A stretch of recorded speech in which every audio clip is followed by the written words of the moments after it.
Our guest today on Expert's Opinion to help us define customer service is Mr. Michael Eskenazi, the president of Monsieur Felix and Mr. Norton Cookies. Thank you for being with us today, Michael, to explain this important topic. My pleasure. As the president of Monsieur Felix and Mr. Norton Cookies, you deal with the public every day, your business. Well, how do you define customer service? Well, it's pretty basic. The first thing you have to do is anticipate what your customer is going to want. The next thing you have to do is understand what your customer wants when, read your customer when they walk in.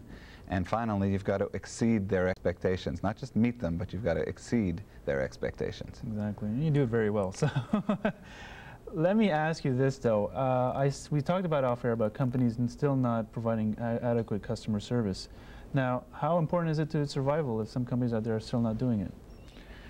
It's vital in this day and age. I mean, I'm in the retail business, and everybody sees what is happening, the shakedown in the retail business. And if you do not do things better than everybody else, you're not going to be around next year or in 2 years or whatever. So it's a critical component. Make sure you're doing it right. It's probably the most important component. Now, most businesses feel that the customer service should extend only to the customers, but should it extend to other parts of the business? Customer service extends to every part of the business. People think of customers as just the people who walk in retail, who walk into your store and pay money. But our customers is everybody. We deal with the public at large. So every salesman that walks in the door, every delivery man that drops off a shipment, everybody is a potential customer. Everybody leaves with a perception of what our business is all about, and they transmit that to the people they know, and they take that with them. So it's very important that we treat everybody with respect and with attentiveness. Well, how do you, as a business owner, how do you create this philosophy among your employees to treat from the supplier down to the customers, and everybody in between, to understand that customer service is important? Well, we've got our mission statement and our company values on every wall of every office in our office, as well as in every store. And one of the key values of our company is just basic human value. I think that everybody should abide by this. It's treat others the way you would like to be treated. That's a good philosophy. I think that transmits in customer service. Everybody has their personal bad experiences and good experiences, and I think that we all know what we expect from customer service. Be treated as you would want to be treated. That's right. Good philosophy. Well, let me ask you, you get some customers who will really take advantage of a liberal customer service. So, I've heard from businesses, well, I get this customer complaining all the time, and they know what extent will go. How do you control customers like that? I think that it's a challenge, but it's not. I think that that's a very overblown type of statement. We don't find it a problem. Once in a while, we know that the customer, although there's the cliche, the customer is always right. We know that this customer might not be totally right, but we know that if they leave unhappy, they are very, very probably going to tell so many people that they know about their unhappy experience. So it's very important, even if it costs us a little more than what we think it should cost us, it's still important to keep our customers happy. So we don't really feel that taken advantage of if we look at the big picture. Oh, fantastic. But most of the time when customers are not happy, they won't say anything. I've been told that a customer will feel indifferent about a business if they're not treated properly, and they'll walk out and go somewhere else without telling the complaint to the original business owner. How do you address this issue? If you don't know about them not being happy. Well, we try to follow up with our customers. We do some random calls. One part of our business is a delivery service. So a customer will order cookies to be sent to as a gift to somebody, and therefore we'll have two names that we could follow up with: the person who sent the gift, the person who received the gift. And randomly, we sometimes call and just say, "Did everything go to your satisfaction?" And that customers like to be asked. And they'll tell us if something didn't go right, and then we'll work very hard to make them happy if that's necessary. Luckily for us, most of the time, they're just very pleased to tell us that the gift went real well. Is that how you've been able to develop loyalty to your products? Very much so. Okay. I'd like to tell you about a very particular experience that to me defines what our customer service is all about. Valentine's Day is our busiest day of the year. We deliver thousands and thousands of gifts all over the city. Valentine's Day falls in February. In Montreal, February weather is very unpredictable. Exactly. And we've had a couple of snowstorms in 1997 included on Valentine's Day. And instead of being able to deliver one every 3 or 4 or 5 minutes, it can take half an hour to go a few blocks. And so sometimes things get there a little late, and there's nobody more irate than a customer who's sending something to a loved one on Valentine's Day. And what we've done is we have made sure that things got there. If they didn't get there on time, the customer got it free, and they got a second gift certificate for another equivalent value free another time. And that customer who first called us quite angry, saying, hey, how come it didn't get there? Once they understood why, that, you know, weather, act of God, and then saw that not only we were giving it to them for free, but giving them something more, they became a more valuable customer. And I've heard about it many times from people who, the few people that this has happened to, that they said, wow, you folks really care about your customers. Well, it's so true. I've heard the same thing, that a disgruntled client will become even a more loyal client. And in your example, it's absolutely true. It will become a more loyal client than one who's never had a problem. That's right, because people want to feel that you care about them. It's not just serving them what they want. It's really showing that you care about them, not just about getting their money. Okay. Now, this I don't think has ever happened to you, because I mean I love your products myself. However, say it did. A customer walks into your store really unhappy, in a similar situation as your example, but is really, you find it hard to satisfy this person. What would you do in this situation? Well, just because we find it hard doesn't mean we don't keep trying. And so that's it. We'll keep saying, well, what can we do? What would you like us to do? If they want their money back, that always happens with no question. That's a basic tenet of retail. Money, I mean, that's Eaton's philosophy, and I wish it worked better for them. But satisfaction guaranteed or money refunded. After that, we'll give them more product. We'll try to put a smile on their face one way or another. You do put a limit on how far you go as far as... Well, no, I don't think that there is any limit, because it costs so much to get a new customer, and it costs so much to get customers to come back after they're unhappy. So we want to make sure when we have that opportunity, customers in front of us, we want to make them happy. Okay. Michael, we're going to take a break right now. We're going to go to Did You Know and find out what you do when you have no money to start a business. We're back with Mr. Michael Eskenazi, president of Monsieur Felix and Mr. Norton Cookies. Michael, again, customer service. Let's address the issue if you have employees, in your case, as you do. How do you get your employees to understand the importance of the first contact with the client?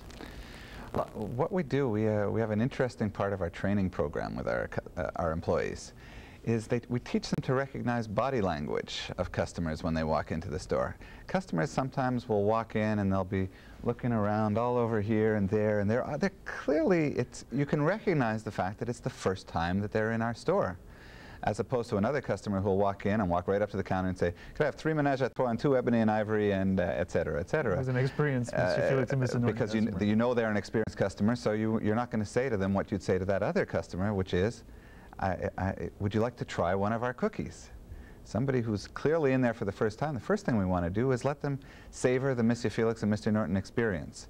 So our staff is trained to offer samples, get a cookie in their mouth, and they'll realize why they're in our store, and it'll be such a positive experience that they will they'll enjoy themselves, and they'll feel comfortable, a little less disconcerted by because it's unusual to be in a cookie store. But that's interesting you say, the body language. I don't think many businesses know how to address that, and that you bring up a very nice point there. Well, customers transmit a lot. Another thing that you'll see is, what are they looking at? If they're looking over the cookies, well, then you'll offer them a sample. But if they're looking at the various jars and tins and other gift items that we have, then right away it's, hi, are you looking for a gift today? What can I help you with it? Who is it for? Is it for a man or a woman, a child or an adult? Is it for, what's the occasion that it's for? And then we try to guide them into something that fits. We'll ask them questions about what they're looking to spend as well, or any other taste, but help them, because a lot of customers don't know what they want. And if a customer knows what they want, you'll be able to see that. And that's also very important. Don't start asking a lot of questions to a customer that knows what they want. Give them what they want. Exactly. So don't get them off the direction. Yeah, here. If a customer says, I want a magnum of cookies, you don't say, well, why don't you buy a cookie jar instead? Say, yes, how would you like us to fill that magnum? Exactly. Well, I can say from experience, and not saying this because you're here, but I've been to your stores, one of your store, and the sales clerk was very, very helpful in saying and addressing my needs, and was helping me. That I was looking for a particular item, and was able to say, okay, well, does this fit your budget? What are you looking for as far as price? What are you looking for as far as the gift goes? And it was very interesting, the experience. And I found that rare in a lot of businesses, and that was a nice experience to happen in your business. Well, you know, the focus of our business, although we sell the best cookie that anybody makes, that still our business is the gift business.